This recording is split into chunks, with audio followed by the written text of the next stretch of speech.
Welcome to the newest episode of Beyond the Fame with Jason Fraley. I'm your host, Jason Fraley, picking the brains of the top filmmakers, musicians, and artists of our time. Slop-n-soul artist Curtis Harding was supposed to play the Black Cat in Washington, D.C. next week, but the January 19th concert just got moved to May 2nd. Not to worry, you can pass the time by listening to our chat from 2018, when Harding played the now-defunct U Street Music Hall in D.C.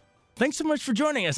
I'll never forget the first time I heard you. I was driving through Brooklyn to go visit a former colleague who now works at Bandcamp, Marcus Moore, and all of a sudden, On and On comes on the radio, and I'm like, who is that guy?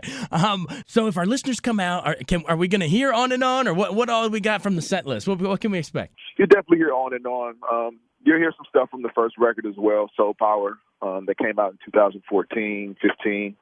But Face Your Fears, new record, and we're definitely going to be jamming out some tunes from that too, man. So I'm really looking forward to playing the new album for you guys. Well, we're excited to hear it. Now, take me back to the early days. You've been into music from a really, really early age. I know your mom was a traveling gospel singer, and you sang backup for her, but you guys bounced all over the country. Memories of that and how you think that obviously influenced your sound. Well, yeah, definitely made a huge impression on me as far as like how to present myself to the world, so to speak. Gospel music has always been something that's been rooted into my culture, and like it's pretty much the foundation of where like soul and blues and even rock comes from. So I think if you listen to the record, you'll hear like elements of that there, and definitely in the show you'll see that. And you'll hear it, so it should be evident when the guys come out to the show. How old exactly were you when you started singing with her? I was really young, man. I was like 9 years old. I did that for a long time up until I was a teenager. Yeah. And then immediately after that, I actually started a rap group and started singing back up for CeeLo and just touring. So it's been a lifelong journey for me. Yeah, take me into that. I think so you're bouncing around the country. You finally land in Atlanta. This is like early 2000s, and the hip-hop group you're talking about was Proceed. Proceed to tell me about that group, and then how you ended up meeting CeeLo Green off of that. Yeah, Proceed was a group I started with a buddy of mine that still lives in Atlanta, and he's actually making a record right now. But we were just like, a local act that would do local shows, and then one day we had the opportunity to go to the studio. Who was actually invited by Andre 3000 to Stankonia when they were really active, and CeeLo was there working on his first solo album, and a session broke out, and we just all started rapping and singing, and he took a liking to us and invited us out to his studio, which was further out in Atlanta, and I got my first placement on that record, and when it came time for him to tour, he needed backup singers, and I was one of the people that he chose, and the rest is just history. That's awesome. So we were talking about CeeLo Green, but you mentioned you dropped Andre 3000 in there. So did you also sing any backup for Outkast? No, never sang any backup for Outkast, but I toured with them quite a bit in those days because we were like openers for them. So I got to spend a lot of time with a lot of the Dungeon crew, Dungeon family, and just that whole experience taught me a lot too. I learned a lot about just music in general and just stage presence and just how to perform too. So it was really good. So you're touring with those guys, opening for them. What are they like? Well, we all know them from the music side and how musically genius they are, but what are they like behind the scenes? How are they just as dudes touring on the road? They're all dudes, man. They're eclectic as you would imagine they would be, but they're all just like regular people, man. They're dudes. Yeah, you gotta be nice a little nice guys. Yeah, well, that's good to hear. Well, you gotta be slightly eclectic to be able to put together great music like that, man. But that's good to hear that they're good guys. Awesome. So then, all right. So you're doing that, and then you're getting all this exposure, touring with these huge groups that everyone loves, and then explain how you break off solo on that first album, Soul Power, 2014. How did you actually get that solo deal done? Well, I just thought to myself, I was like, it's time for me to kind of explore the foundation that I talked about, like just from my past, from just doing soul music and whatnot. So I decided to like start writing songs. I taught myself guitar as well as I possibly could, and started writing songs. And then I went into the studio and presented it to this label, Burger Records, out of Fullerton, California, that actually put out a single that I did with a buddy of mine in Atlanta. when I had started writing songs, Cole Alexander from the Black Lips, and they liked my solo stuff as well and decided to put it out. So Anti heard it, and they wanted to do a bigger push, and they put the record out in Europe, and the rest is history, man. I'm here now. I'll be in D.C. tomorrow performing that record and the new one for you guys. Awesome. How does Face Your Fear? What did you want to do with that one compared to Soul Power? So you've already released your first one. You know, all these other people talk about, you know, oh, I'm so worried how I'm going to follow up my sophomore slump. Oh no, and you come out and you deliver another kick-ass album. How did you want to make that one slightly different? Well, the difference between Soul Power and Face Your Fear is like, Soul Power I produced it myself. Face Your Fear I worked with Danger Mouse, and I met Danger Mouse through the course of that whole CeeLo stint. When they started Gnarls Barkley, I was in the studio when they recorded Crazy and all that stuff. So that was another just a timing thing, man. And 10 years later, we ran into each other again, and he had heard Soul Power. And we talked about, you know, possibly working together at some point and just started sending each other music. And he was into it. And the day came to where he invited me out to L.A., and we started recording stuff, man. So with the addition of Danger Mouse and Sam Cohen, who's based out of New York, I think it just adds more layers.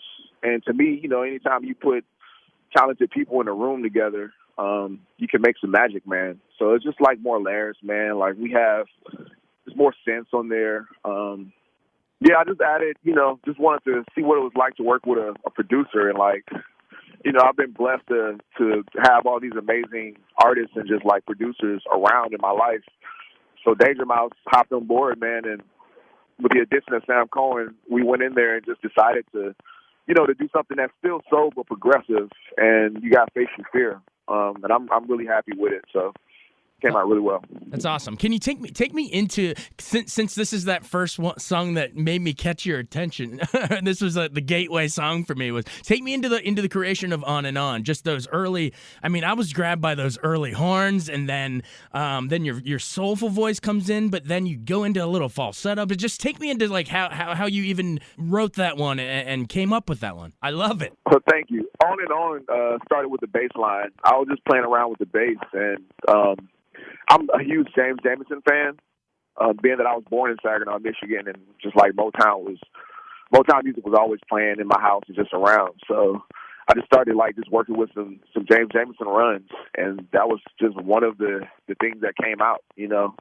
And after that, I played it for Sam, and he was like, "Yo, that's kind of dope. Let's, you know what I'm saying? Let's get the drums popping and let's see what we come up with." And I had like an idea about just like continuation, and like On and On was just pop into my head. So it just started evolving from there.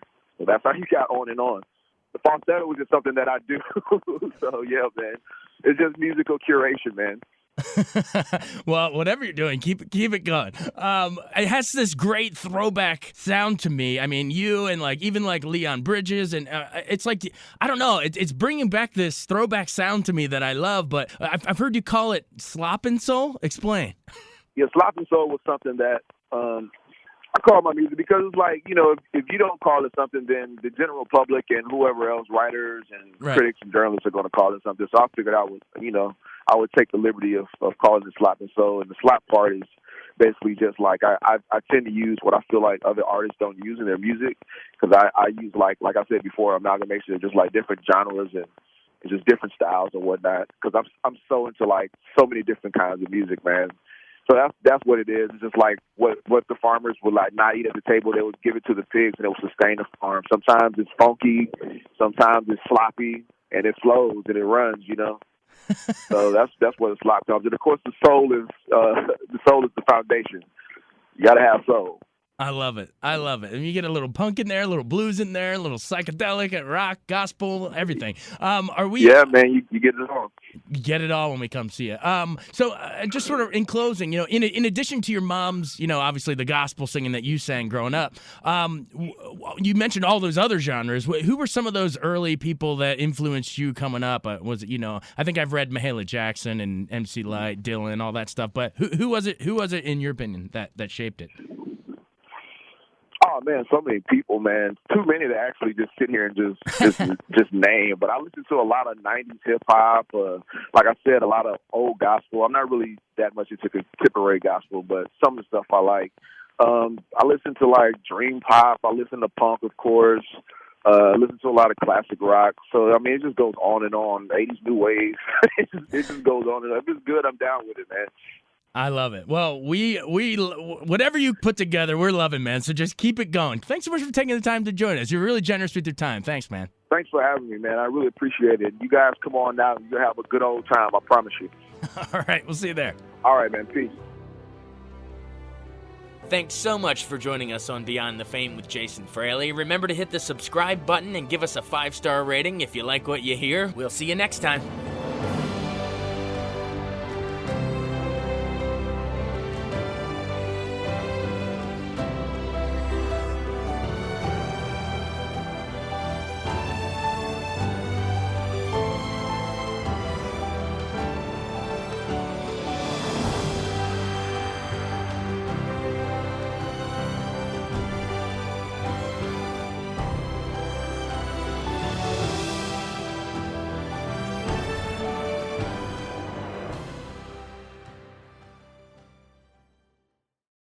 I wanted to take a second to tell you about an app I really enjoy. Living in the D.C. area is great, and Podcast D.C. gathers all of the local shows that I like all in one local app. Health, sports, local news, politics, and so much more. Podcast D.C. is the new local app with hundreds of D.C. area podcasts to choose from. I can earn exciting rewards just for listening and share the podcasts I love instantly. Available in the App Store or in Google Play, listen local with Podcast D.C.